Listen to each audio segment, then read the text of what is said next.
get everything set up. Put the rover right there. Jump on iChat here really quick. Here he is. Brent's got all the tracks set up. We're just gonna go in and start with verses again, I guess.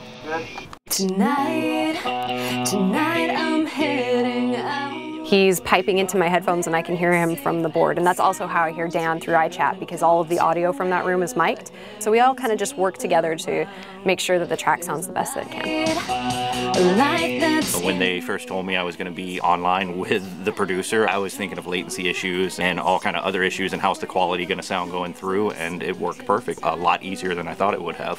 There's enough detail in it that I could hear the quality of the take and how she was kind of digging into the line or what we should do or not do. Normally he would be sitting there on the other side of the glass giving me, pointers, and this is basically exactly the same. He can hear everything that I'm doing live, and I can hear everything that he's saying live, and it was great. There was no latency, nothing. So it was absolutely awesome. Perfect.